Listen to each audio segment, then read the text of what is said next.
Number 15 का नाम है पॉलीमर। हिंदी में बोलेंगे इसे हम बहुलक। क्या बोलेंगे इसको हम? बहुलक। बहुलक। अगर अब हम इस वर्ड को ही तोड़ दें, बहुलक को तोड़ दीजिए या फिर पॉलीमर को तोड़ दीजिए। डिवाइड करते हैं पॉली एंड मर। पॉली होता है हमारा बहुत सारे, यानी कि अनेक। मर मीन्स होती है हमारी यूनिट्स या इकाइयां।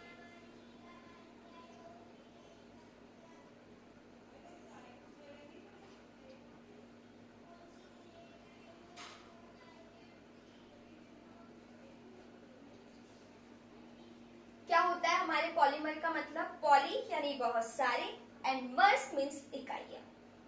हम एक सिंपल लैंग्वेज में अगर हम पॉलीमर की डेफिनेशन बनाएं तो हम क्या बोलेंगे कि ऐसी कोई भी यूनिट होगी जिसके अंदर बहुत सारी इकाइयां जुड़ी होंगी या यूनिट जुड़ी हुई होगी। फिर अगर हम डेफिनेशन देखें, पर्टिकुलर डेफिनेशन हम किस तरह से लिखेंगे पॉलीमर की, तो फर्स्ट ऑफ ऑल हम लिखेंगे पॉली, फिर हम हैशटैग लगा के लिखेंगे पॉली अर्थात अनेक, मैनी, मर अर्थात इकाइयां। फिर हम लिखेंगे अर्थात उच्च आणविक द्रव्यमान वाली वे यौगिक जिनमें एक या एक से अधिक इकाइयां आपस में जुड़कर एक लंबी चेन का निर्माण करती हैं, उन्हें हम क्या बोलेंगे? पॉलीमर बोलेंगे, बहुलक बोलेंगे।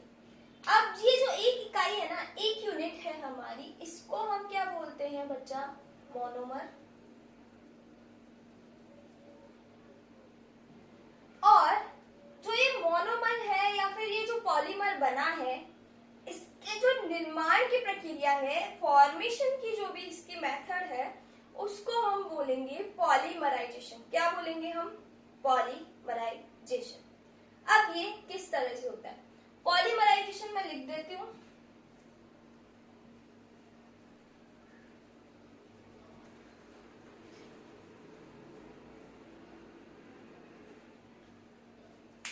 पॉलीमराइजेशन बहुलकीकरण।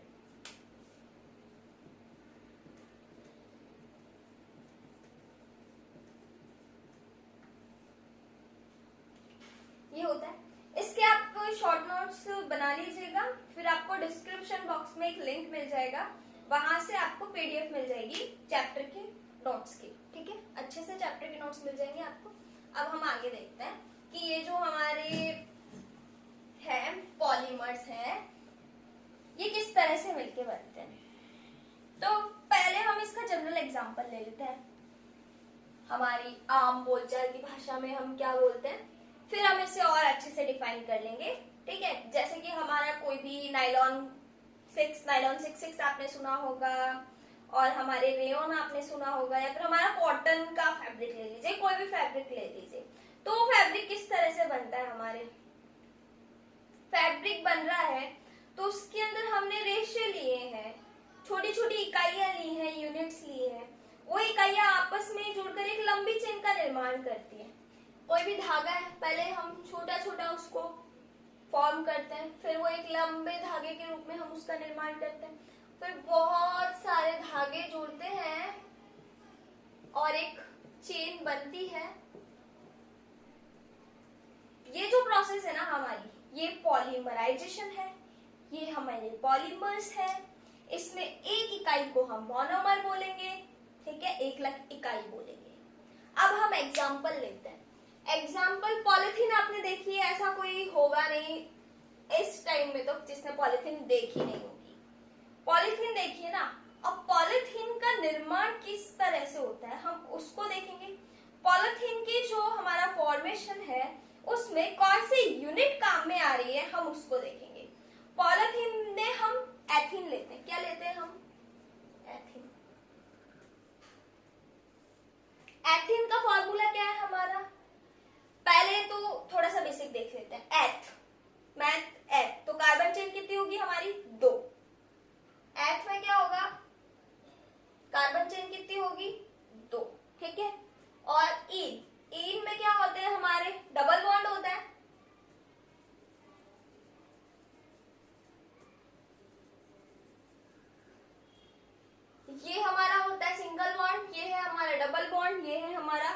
Triple bond. इसके लिए हम यूज करते हैं एन, इसके लिए हम यूज करते हैं ईन, इसके लिए हम यूज करते हैं आइन। तो इसमें है एथीन, एथीन। तो आपने नेम सुने होंगे ना, meth, eth, prop, but, pent, hex, hept, oct, non, dec. तो कार्बन नंबर 2 के लिए हम किसका यूज करते हैं? एथ का।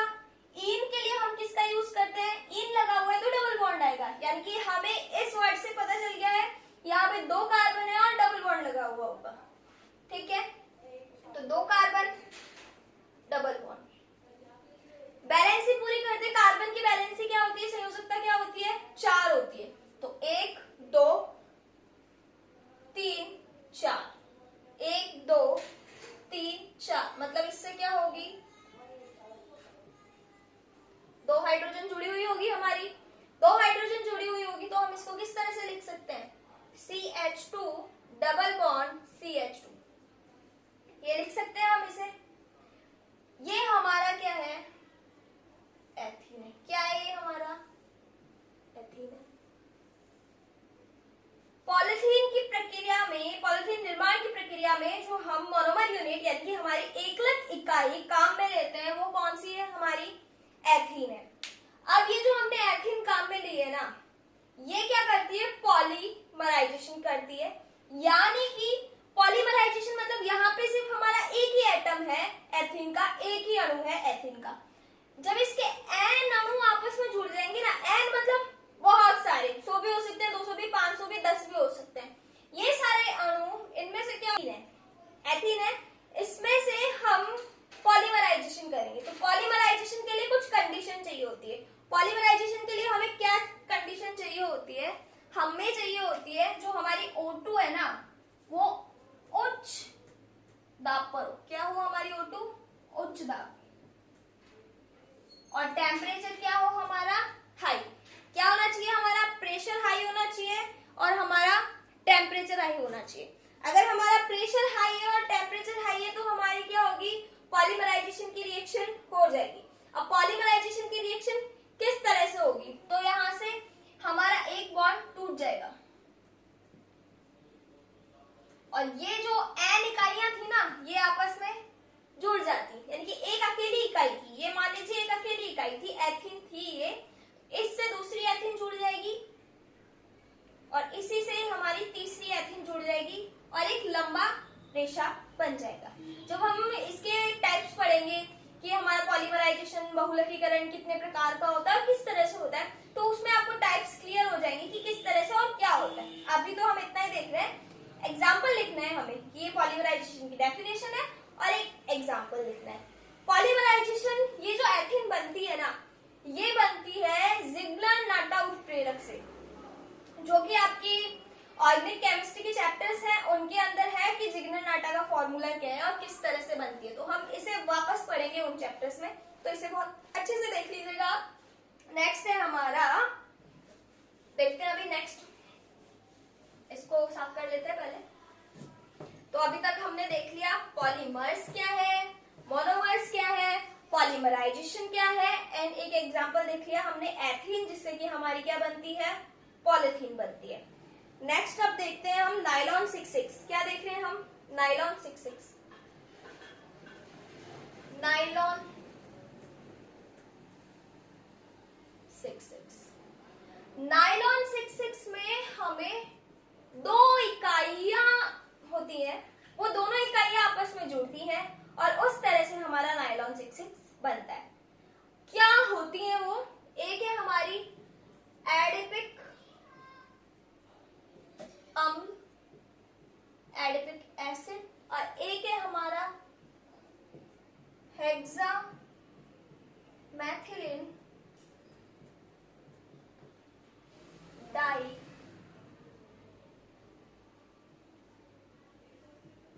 एनिक।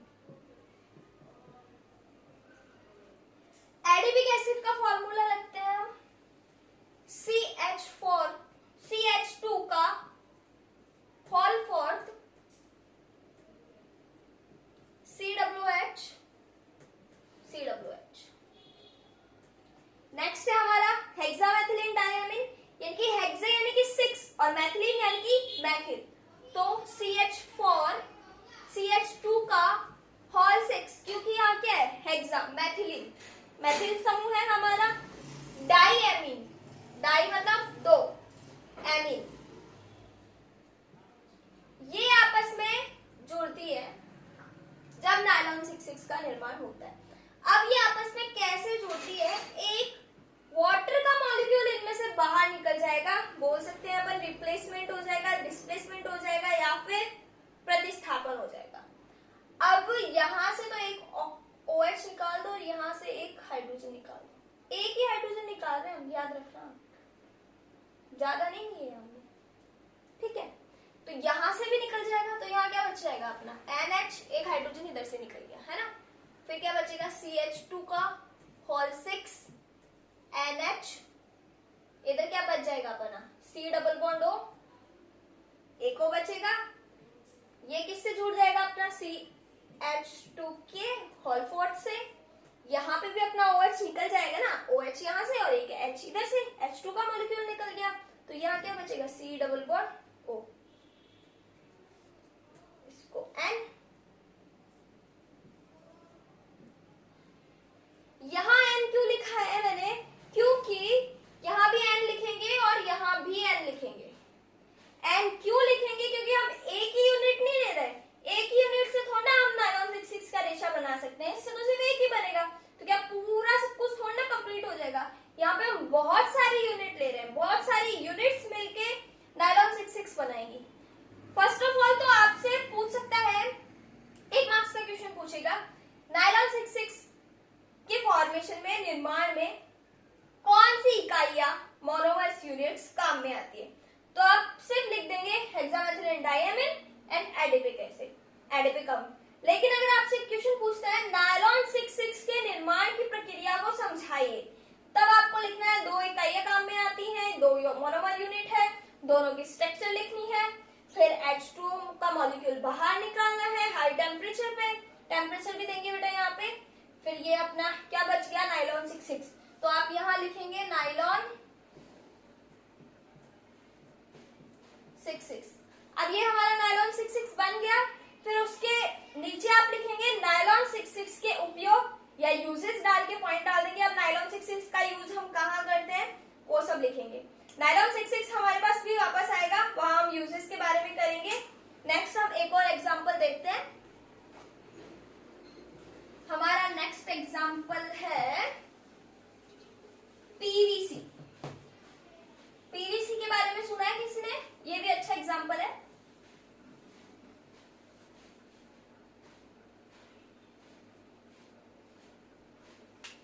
करें पीवीसी। पीवीसी है पॉली विनाइल क्लोराइड। क्या है पीवीसी? Polyvinyl chloride. इसकी इकाई है हमारे विनाइल क्लोराइड। क्या है इसकी इकाई? Vinyl chloride.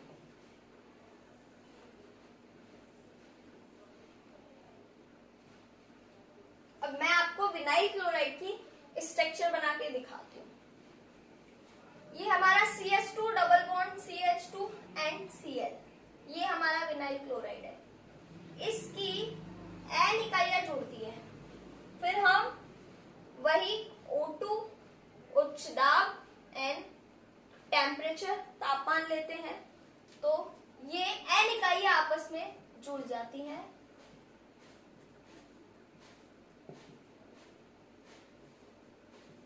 और हमारे पॉलीविनाइल क्लोराइड का निर्माण हो जाता है।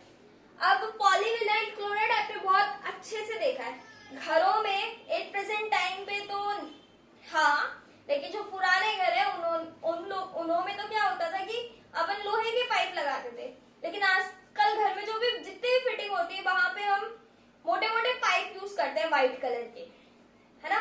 तो उन पाइपों के ऊपर देखना बहुत अच्छे से, वहां पे पीवीसी लिखा हुआ है। क्यों? क्योंकि वो इस पॉलीविनाइल क्लोराइड से बने हैं। वो पाइप कहाँ से बने हैं, कौन से टाइप की वो प्लास्टिक है? Polyvinyl chloride. ठीक है, तो आज का जो वीडियो है इसमें हम इतना ही करेंगे। नेक्स्ट वीडियो में हम इसके टाइप्स देखेंगे, किस तरह से होते हैं, कौन कौन होते हैं। ठीक है, तो आप इसके अच्छे से नोट्स बना लीजिए। अगर आपको नोट्स चाहिए इस चैप्टर के तो आपको यहाँ डिस्क्रिप्शन में मेल आईडी मिल जाएगी, तो उस पर आप मैसेज कर दीजिएगा, आपको नोट्स सेंड कर दी जाएंगे। Have a good day, goodbye and take care.